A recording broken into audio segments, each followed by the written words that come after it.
Won't you take my hand, take me to another universe? Just us, let's make this our time.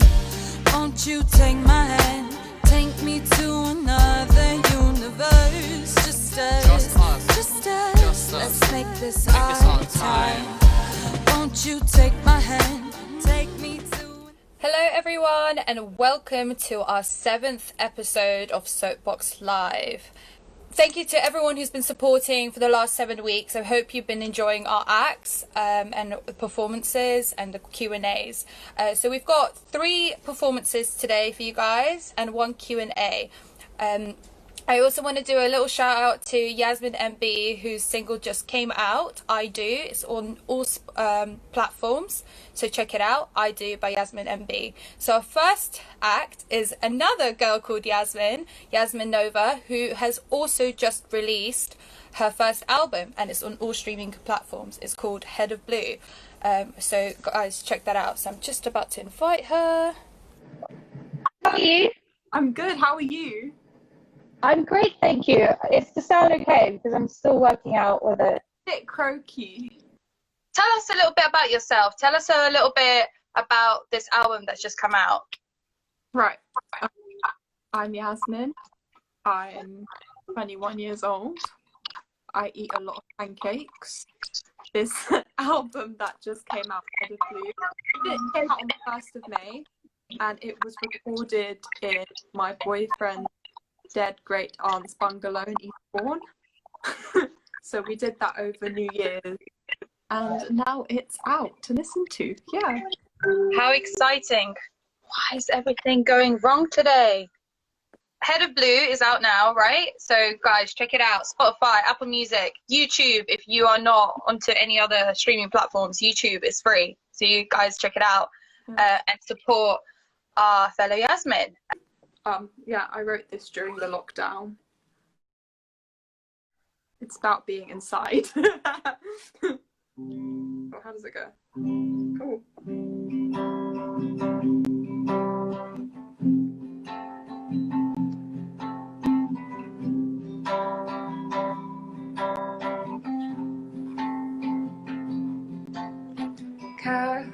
Captivating in my imagination, got a fascination with the tide. I'm bouncing upwards and downwards and off the walls, 'cause you're by my side. Inside we hide. Inside we hide. I don't want to pick up my phone, 'cause I'm in this bubble with you. I guess I'm selfish, oh yes, I'm selfish, but what am I to do? Inside we hide. Inside we hide. Inside we hide. Inside we hide. Yeah. That was more like upbeat, but really sad as well. Yeah. So that was Yasmin Nova. Thank you so much for coming and performing. So our next artist is a poet. This is going to be our first poet on Soapbox Live, I hope. Yes, most likely. The first poet on Soapbox Live. His name is Danny Weller. I'm just going to invite him now. Hiya, how are you? I'm good, how are you? Good, good. Always nervous doing these things. You never know how they're going to turn out. No matter how many times you do them, you still get nervous. Yeah, so true. But I mean, that's why I'm doing them, to fight those nerves and use them in. So yeah, first poet But on Soapbox Live. So happy to have you here. thank you for having me. Can you tell us a little bit about what type of poetry you write and what inspires you to write, or where you write? Well, as you're talking about with Yaz, I often write outside my house on the tube or in the park, or I write about things I see and how those things affect me. And then it's hard to write when you're locked in a single space. But what inspires me most is my own personal life, obviously, and then just politics, things I see around me, and the world in general. Cool. And you've got some poems uploaded and well written, right? So you guys can check them out. Please support, like, share, so forth. Do you want to take it away with your first poem? Yeah. So this one's called Refugee. A lonely man wanders on an uncertain road, his keffiyeh wrapped tight, woven into matted hair and threaded into tearing soul. Only remnant of a homeland, one which he has never seen. Silent watchers staring, peek from behind lace curtains, checking a watch unseen, seeing how long he'll last. On with stumbling gait, he trips and traipses down country's lanes until feet have stepped their last. And with final cry comes collapse. Home, home. Ripped the cracked plea comes, torn from parching throat, a gasping death rattle sends whispers on the wind. He staggers and crumbles, falling before the world. But earthquakes now spread, triggered by his fall. Those curtains ripped to shreds and shockwaves felt by all. Buildings tremble, at their roots excised. This will not be televised, and it will not be gentle. Thank you. So that was Danny Weller, or Weller Written, as his Instagram. Check him out. I hope you guys enjoyed that poetry. So next up, we've got a rapper / youth worker, Shay D, who has been involved in so many projects right now, and I hope she can tell us more about that. Hiya! Hi. Welcome! Thank you. You're right. Yeah, I'm good, thank you. How are you? Yeah, I'm good.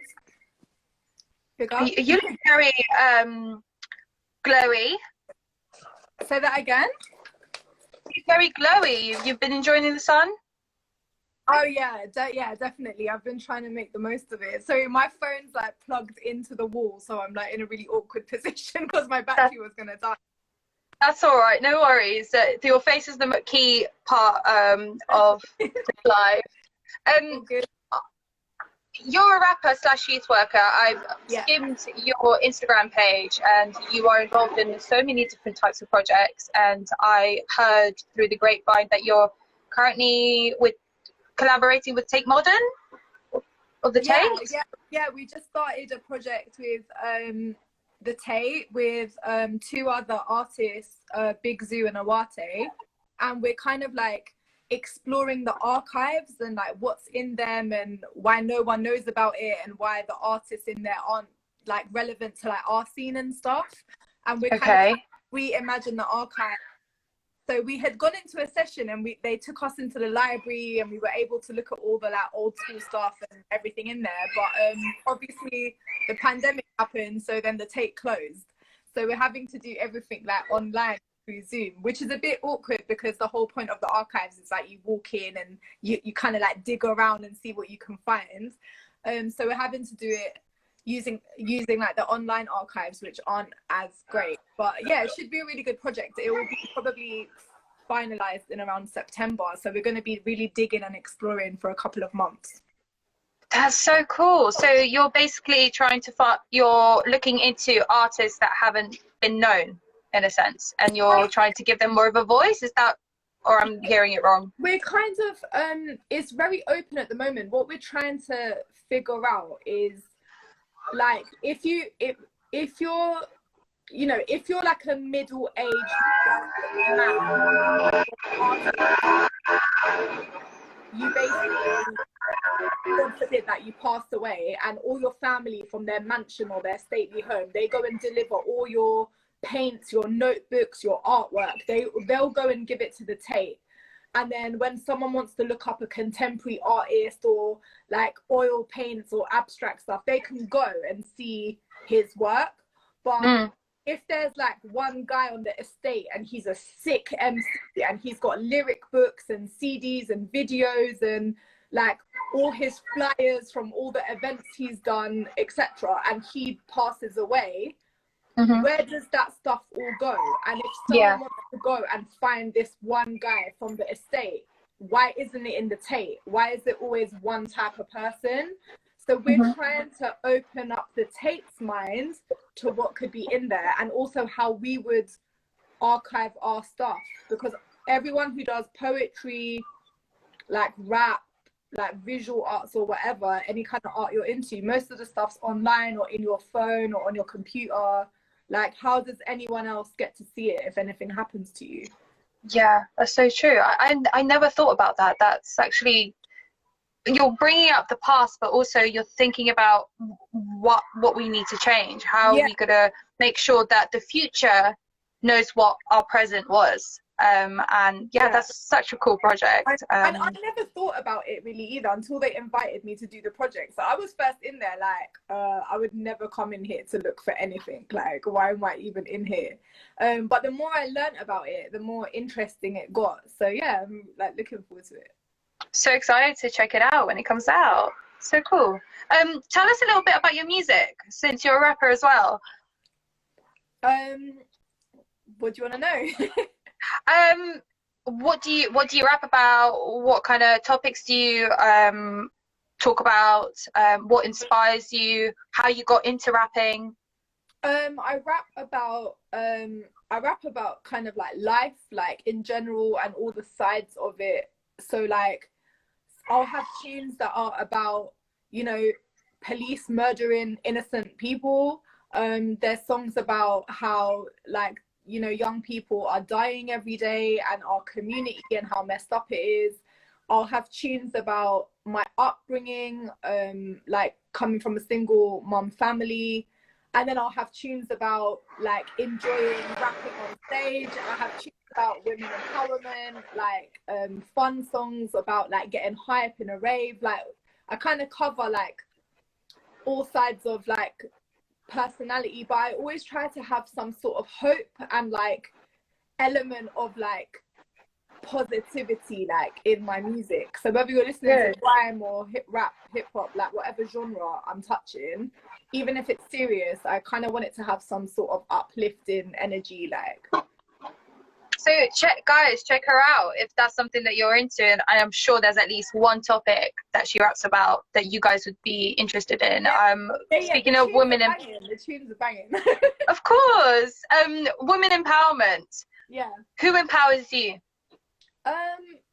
You know what? My network of people around me are like the dominant people who like literally every day like make my life better. So my mum and grandma brought me up, and anytime I'm feeling any type of way, even though I'm like the carer of like them, my mum and grandma will always have like words of wisdom. They have had like such deep experiences in life to give me. My best friends, like I've got like 3 or 4 girlfriends that literally like hold me down, give me like balanced views on stuff, and like just I think having like really strong women around you is really important. Yeah, 100%, I agree. How did you even get into rapping? Because we don't have enough female rappers, or at least we do, but we don't know much about them. What got you into rapping? I started rapping from school. Like all the boys were like writing chats, like MC chats to Garage and Grime, like back in the day. So I started writing with them.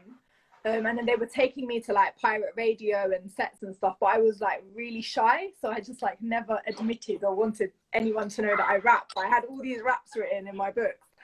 And then I just kind of like got into it a bit. I used to listen to a lot of hip hop, and I loved the MCs at the time, because I was like a proper tomboy growing up, and then all the female rappers then, apart from like Little Kim, they were all quite like boyish, and they made me feel comfortable like being myself, so I really related to them. And I guess it was just them, listening to them and seeing what they were like, it kind of gave me that boost to do it as well. So basically I've just started writing. I was writing poetry anyway. I come from like a family of poets, like so yeah, like it kind of organically went from poetry to poetry over rap beats, and then yeah, like it was really organic. Do you remember your first time performing? Yeah, I do, because it's so nerve-wracking. I think I was like traumatized. But even when I work with young people now, and I used to run an event that I stopped in just like last December called Word on the Street, and it was like a hip hop and poetry night in Old Street. And people's first times, they used to come on the open mic before the headliners, and they always, it was such a big deal for them. And I used to say, like, you're never going to forget this performance. Like, you just never forget it, because it's so traumatic and scary. But you just have such an adrenaline rush. My first performance was in Logan Hall in near Euston. And it was for a charity that was running like a child line for Muslim kids. And we did like a workshop project where we'd go every Saturday, we like recorded a song, produced it, and then that was like our showcase night. So that was the first time I performed, and it was on like a really big stage, and there was quite a lot of people there. Oh, that's scary. I was so scared, man, but it was really good. Well, it's family came as well. Like my grandma, my cousins, it's so funny. Like, do you prefer when your family are there to support now, or would you have when it was at the time? Would you have preferred that no one? I know. I think at the time I was happy they were there, but now like I still get shy in front of people I know really, really well. I think I've got more used to it now that we've like toured and gone around and done like so many performances. But even up to like a few years ago, I wouldn't even. My partner now, but he used to manage me, and I used to say to him, like when we were in Glastonbury, he got me ready to go on stage, and then I was like, okay, you need to leave the tent now, like you need to go and come back in half an hour. He was like, but I'm gonna miss your performance. I was like, yeah, I don't want you to see my performance. Yeah, that's the point. It's like I don't need any criticism, no comments, nothing. It's like let me be who I need to be. I'm used to it now. What has changed during this pandemic lockdown for you, music-wise? Has it helped you write more, or has it the same? No. Is it? It's been mad. Like it was really annoying for us because we were midway through our tour. So I made I did the first ever all-female hip-hop tour in the UK. I made it last March.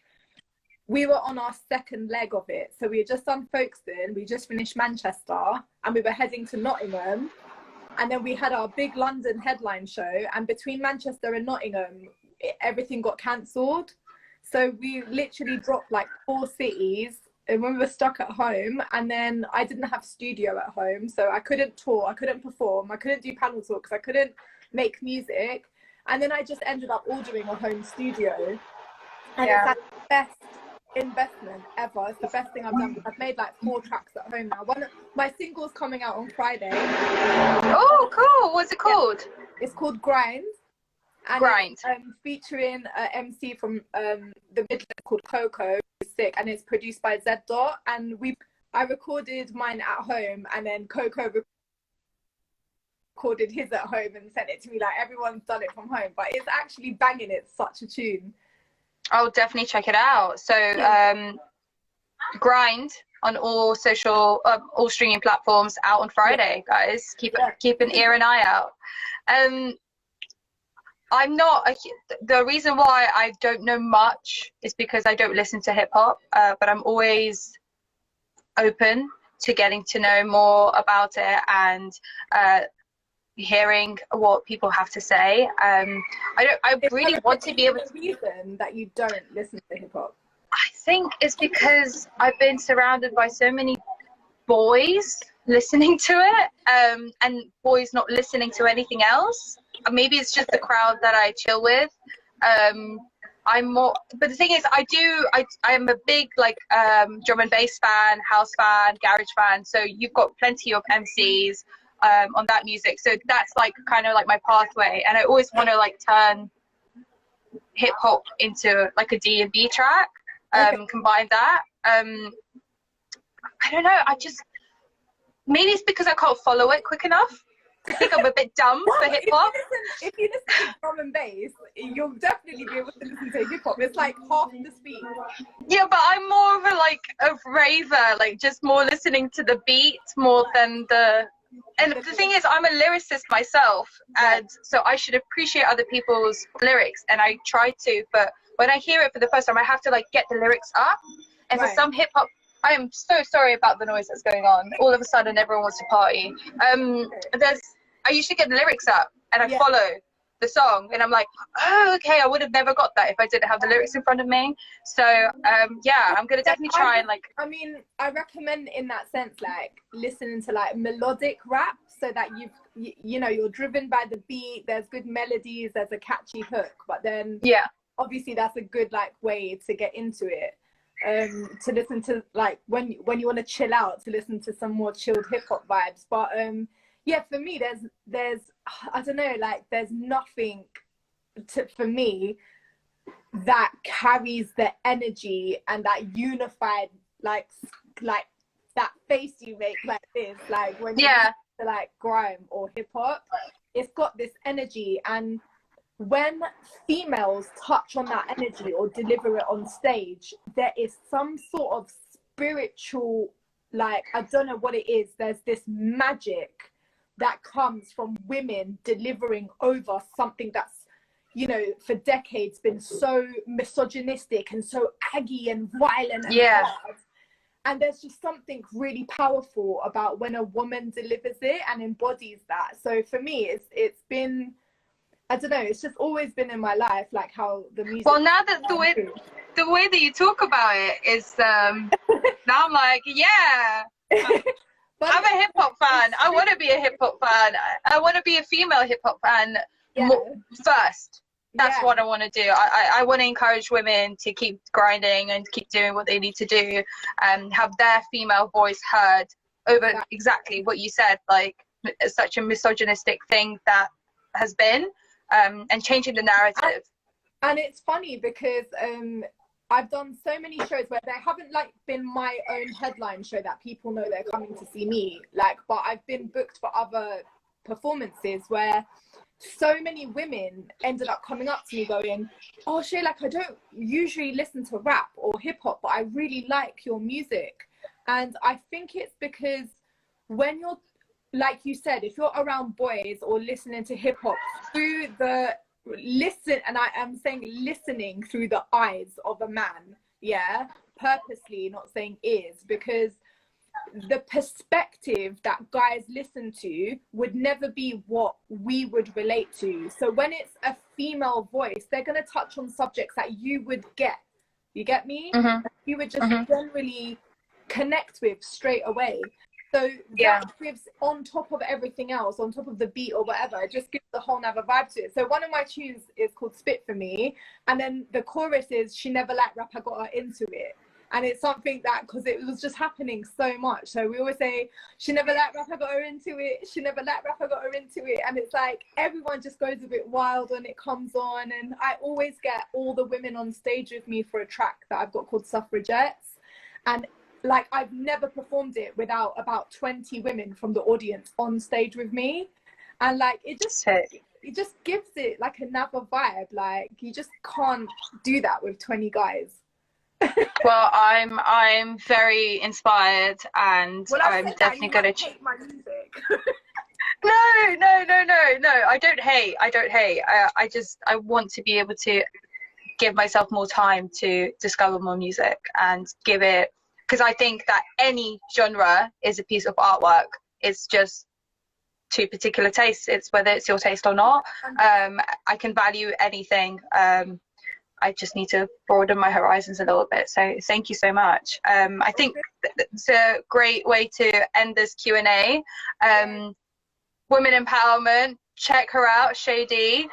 Got so many singles out. She, unfortunately, her tour has been, I hope it's been postponed and it's gonna... postponed, but we just don't know till when, you know. So at the moment, October 8th is like the new headline show date, but I don't know if that's gonna happen. Fingers crossed. And check her single out on Friday. Thank you so much for coming on, and hope to see you soon. Wish you the best. Take up. Bye. Bye. Bye.